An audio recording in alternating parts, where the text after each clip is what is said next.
because they can help protect the judiciary as an institution. Thank you, Mr. Chairman. Thank you, Senator Blumenthal. Senator Cruz. In 1991, Justice Clarence Thomas appeared before this committee in one of the most disgraceful performances by the Senate Judiciary Committee in our nation's history. Justice Thomas rightly described the treatment he got from then-Chairman Joe Biden and Senate Democrats as a, quote, high-tech lynching. It is sad to see 30 years later this committee is again engaged in the same despicable tactics. Senate Democrats and their lapdogs in the media are engaged in a twofold political campaign. Number one, to delegitimize the Supreme Court of the United States because they are angry that there are a majority of constitutionalists on the court. But number two, very directly, this is a political campaign designed to smear Justice Clarence Thomas. And the reason is simple. The left despises Clarence Thomas. And they do not despise him because he's a conservative. The left despises Clarence Thomas because he is a conservative African American. Here's what Clarence Thomas said at that confirmation hearing. He said, if you are a free-thinking African American, quote, you will be lynched, destroyed, and caricatured by a committee of the U.S. Senate. Well, in 3 decades, that hasn't changed, and it's gotten worse. And to be clear, here's the left's view. I point to one article just 3 weeks ago. The Democrats need to destroy Clarence Thomas's reputation. They'll never successfully impeach him, but so what? Make him a metaphor for every insidious thing the far right has done to this country. That's what the left is trying to do. And I will tell you, if you look at the next poster board, the left has repeatedly attacked Clarence Thomas with a racism. This is a magazine cover that showed Justice Scalia every bit as conservative as Clarence Thomas, but he's portrayed as the master, and Clarence Thomas, in a bigoted attack, is portrayed as shining his shoes. I'll show you another one to give you a sense of the racist vitriol from the left. Here's a racist caricature of Clarence Thomas, lawn jockey for the far right. This is the bigoted contempt the left has. I'll show you another magazine cover. Offensively, this is how the left views Clarence Thomas. Now, it's important for people at home to understand this is not about judicial ethics. You can take those down. This is not about judicial ethics. This is not about rules that should apply to judges across the board. We could have a reasonable discussion about that. This is about applying a double standard to Clarence Thomas and only Clarence Thomas.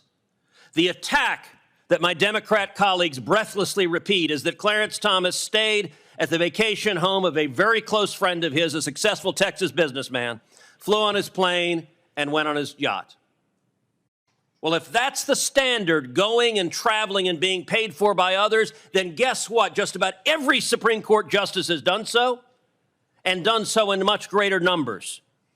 Justice Thomas was appointed in 1991. In the time since then, he's taken 109 reported trips, 5 international trips. Justice Ruth Bader Ginsburg was appointed in 1993, 2 years later. In the time she was on the court, she took 157 trips, including 28 international trips. Mr. Payne, yes or no, do you think Ruth Bader Ginsburg was corrupt? No. Nor do I. Ruth Bader Ginsburg was not alone. Justice Stephen Breyer, appointed the year later in 1994, took 233 reported trips, including 63 international trips. Again, yes or no, Mr. Payne, do you think Stephen Breyer was corrupt? No. Nor do I. I would point out Justice Kagan has done the same thing, Justice Sotomayor has done the same thing, and yet none of my Democrat colleagues care, because this is a political attack directed at a justice they hate. And by the way, let's spend a moment focusing on Justice Stephen Breyer, a delightful human being, someone I know personally, someone who served decades on the court.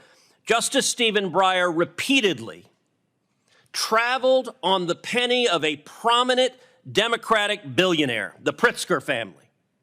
Now, J.B. Pritzker is the Democrat governor of the state of Illinois, from which our chairman hails. I would be shocked if the chairman of this committee has not had multiple meals with the Pritzker family.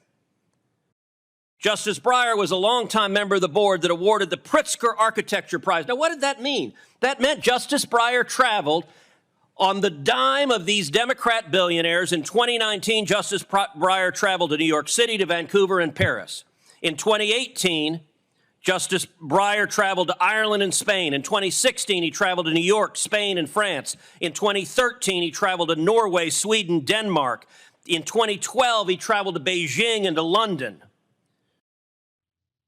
All of this paid for by the Pritzker Foundation. Now, none of my Democrat colleagues are mad about this, and let me be clear.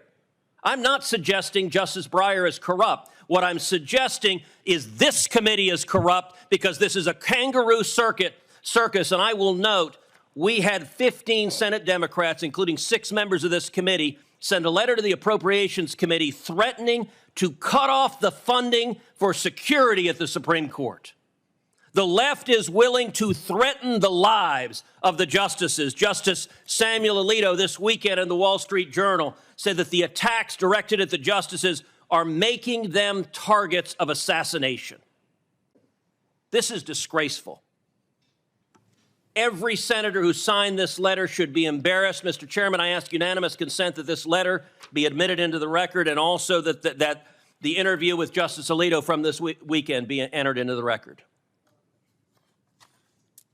Democrats can have disagreements based on law, but this attempt to delegitimize the court, this attempt to personally smear Clarence Thomas is dishonest, and everyone in the media echoing it is participating in a shameful reprise of 1991's high-tech lynching.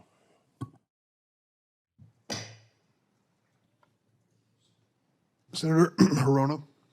Thank you, Mr. Chairman. We have heard that every other federal judge, members of Congress, and legislative and executive branch employees are all bound by strict ethical rules. But this extends beyond government into the private sector, where employees from the CEO to the sales floor are subject to strict codes of conduct. For example, Home Depot tells all its employees that a conflict occurs when their private interests even appear to interfere with the company's interests, and that the perception of a conflict by others can be just as damaging. Home Depot makes clear that gifts of personal travel for an associate or an associate's family member are never allowed. Ally Bank explains that even gifts from personal friends can appear to be improper if the friendship resulted from a business relationship involving the bank, or the perceived purpose relates to business involving the bank. The bank tells its employees to ask themselves the following questions in evaluating gifts. Does the person or entity frequently provide or offer gifts to me? Is the gift extravagant or otherwise not reasonable and customary? Would I be embarrassed for everyone to know about the gift? Hi, xin chào tất cả các bạn. Chào mừng các bạn đã quay trở lại với video của mình. Hôm nay mình sẽ hướng dẫn cho các bạn tô màu bức tranh quả lê. Mời các bạn hãy cùng đón xem hết video của mình nhé.